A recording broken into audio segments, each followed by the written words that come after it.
could you tell me maybe some common mistakes that you see from both leads and follows? And then more so just like, giving advice, maybe some hints and tips on how people can improve their leading and their following. The first thing that jumps out to me and slaps me in the face is it baffles me the amount of people who do not record themselves practice, Okay. Okay. hands down. And that boils down to the core theme of self-awareness and delusion. Yeah. You cannot have self-awareness and delusion in the same. It's either delusion or self-awareness. Which one do you want? It's one or the other. Yeah. And I feel like if you really want to level up your dancing as a follower, as a lead, you need to practice. But it's one thing to practice and imagine the way that you look versus actually Right. Actually record the way that you seeing look. it. Yeah.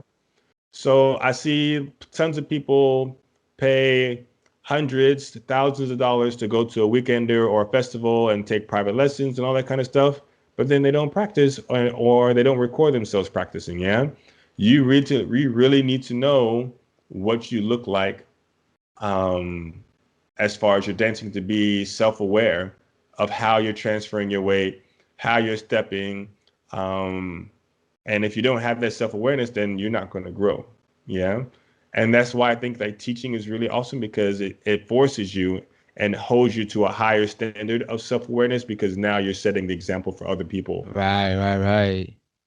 So right off the bat, if you want to improve your dancing, record yourself practicing and be intentional with what you want to practice. Yes, it's one thing to like turn on a song and just dance and pretend and just move around randomly. But it's like, hey, I want to focus on my left turns or my right turns if you're in salsa or bachata. If you're in kizomba, I want to work on my hip motion or I want to work on my saidas.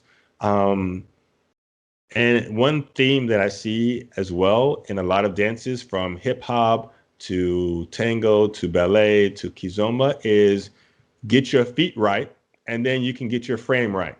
Yeah.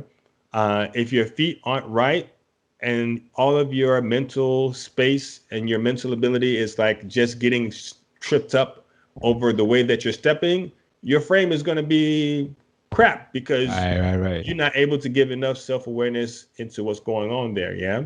But if you're able to record yourself and get your feet right, and this is the same thing as well, like in ballet, they have you focus on the lower half of your body and in the three different positions: first position, second position, fourth position, all that kind of stuff. And then once you have a handle of that, now we'll add port de bras and do all the different things. So the same thing in hip hop.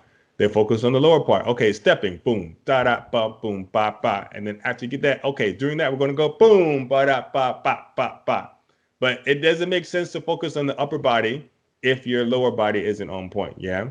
And the same thing goes with any dance, I would say as well. So if you're able to focus on your steps during solo practice time, when you do take a class or take a private and things like that, then you have that much more mental space to focus on what's going on in the conversation of the frame. Yeah.